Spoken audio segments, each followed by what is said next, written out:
Assalamualaikum warahmatullahi wabarakatuh.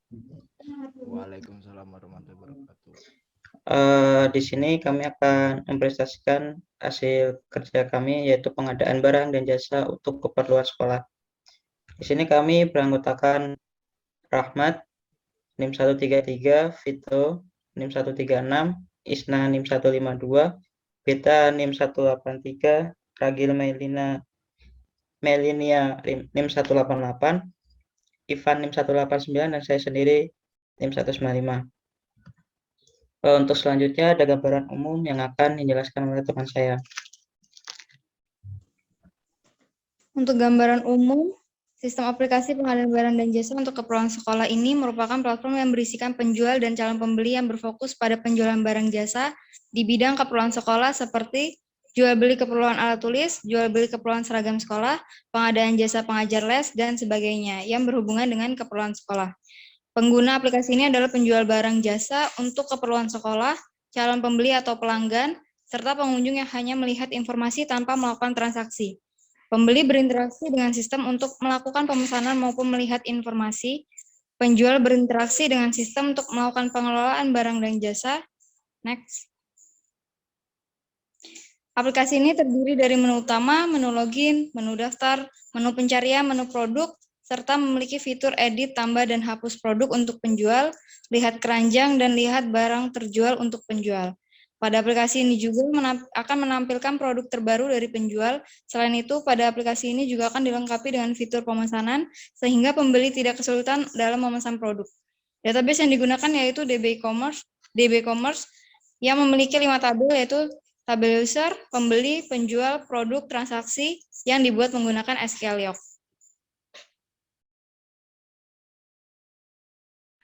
Selanjutnya ada tujuan. Tujuan dari sistem ini yaitu memberikan kemudahan bagi bidang keperluan sekolah, baik penyedia jasa, penjual, dan siswa itu sendiri untuk menjual dan mencari kebutuhan sekolahnya. Karena sekolah merupakan salah satu hal yang akan terus ada dan berkembang, maka dari itu kebutuhan dan keperluan di bidang ini akan terus diperlukan. Next. Untuk flowchart-nya tersendiri itu dia terbagi dua sistem.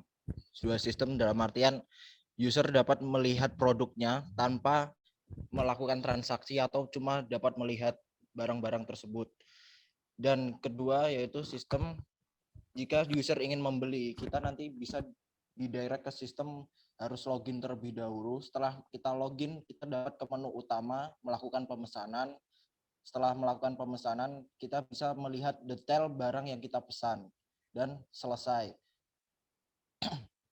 Terus di dalam menu utama untuk penjualan atau untuk fitur penjual tersendiri itu ada 3 fitur, yaitu edit, hapus, dan upload.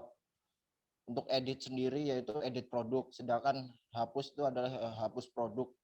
Untuk upload tuh kita bisa mengupload produk yang kita jual. Oke, next. Selanjutnya yaitu use case dari diagram. Pada use case diagram terdapat penjual yang merupakan admin, dapat melakukan login, view item, pengelolaan item, pengolahan pembelian, dan dapat melakukan request order. Kemudian ada customer yang dapat melakukan login sebagai pembeli. Nah, pembeli ini dapat melihat item dan dapat melakukan pembelian serta request order. Sedangkan pada pengunjung hanya dapat melakukan view item saja. Next.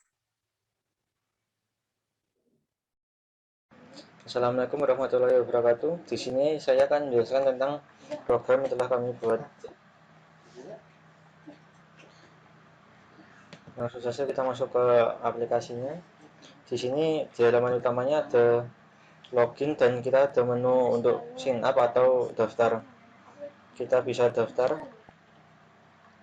Kemudian untuk link foto ini kita menguploadnya di IMGBB, jadi bukan di database. Kita klik upload foto.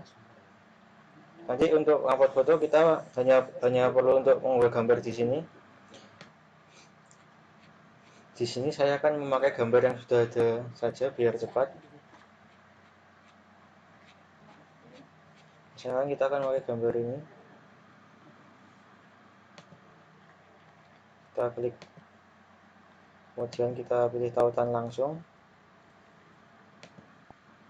kita salin, kemudian kita kembali ke aplikasi, kita pastekan linknya yang tadi, usernya misalnya Arif, untuk emailnya Arif,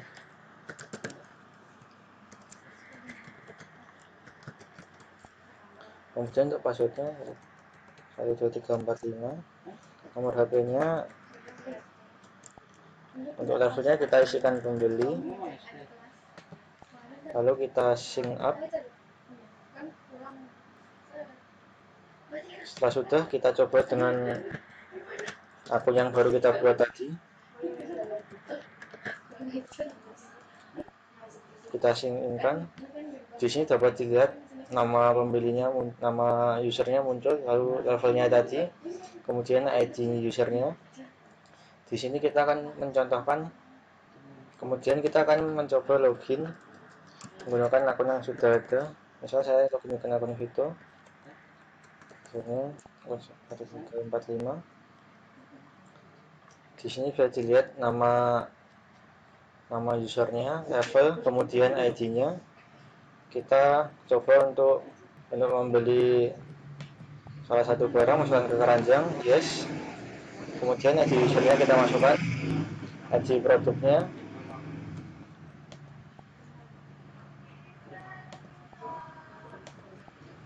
ID usernya kita masukkan, ID produknya, kemudian jumlah barangnya, misalnya kita ingin membeli 1, kita klik order now. Barang berhasil dimasukkan ke keranjang. Kemudian kita lihat keranjangnya. Di sini sudah ada bel sekolah otomatis, waktu ordernya, jumlah barang, ID penjual, lalu pembelinya, kemudian total harganya berapa. Kemudian kita akan mencoba menu seller. Kita logout dulu. Kemudian kita masukkan akunnya.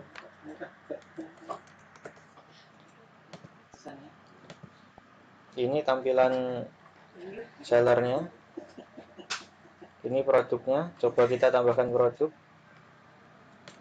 Link gambar kita sama seperti saat register tadi. Misalnya saya memakai gambar ini, kita klik gambarnya, lalu kita copy linknya, kita salin linknya, kemudian kita kembali ke aplikasi, kita pastekan linknya tadi, nama produk, sofa, ruang kepala sekolah, jenis produknya kita masukkan barang, harganya 1.700.000,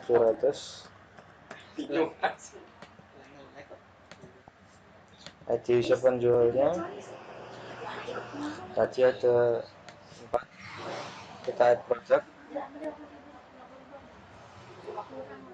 kita refresh, produk terbarunya akan muncul di sini. Lalu kita bisa melihat produk kita yang sudah terjual. Di logo keranjang ini kita klik. Di sini ada keranjang yang terjual, produk-produk kita yang terjual. Sekian demo program yang bisa saya jelaskan. Nah, di sini tuh res servernya itu direpresentasikan dalam bentuk format JSON ya. JSON di sini nanti digunakan untuk pertukaran datanya, mentransmisikan data struktur melalui suatu koneksi. Nah, nanti itu punya kami pakainya PHP.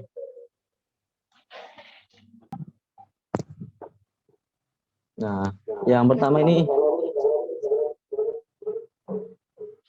login ya, login.php-nya ini pakainya PHP. Nah, ini ada variabel username ini diambil dari username. Nah, variabel password ini diambil dari passwordnya. Lalu kita pakai percabangan if. Nah, di sini tuh kalau username-nya kosong sama passwordnya kosong, maka dia muncul pesan parameter misi, maksudnya artinya itu belum diisi. Nah, kalau else-nya ini dari tabel user dulu, di mana username sama dengan username tadi, dibandingin. Nah, dan passwordnya sama dengan variabel password, dibandingin dulu. Nah, ini di MySQL numero ini diambil satu persatu dulu per field-nya. Jika memang sudah ada, jika memang sudah ada itu, maka dia sukses. Nah, ini false-nya yang dari if-nya yang atas. Ini jika username-nya itu tidak sama dengan dan password tidak sama dengan password yang variabel, maka dia invalid email or password-nya ini. Nah, yang keduanya ini saya menerangkan untuk add order-nya. Ini sama ya, ini bikin variabel juga antara tanggal sama post data.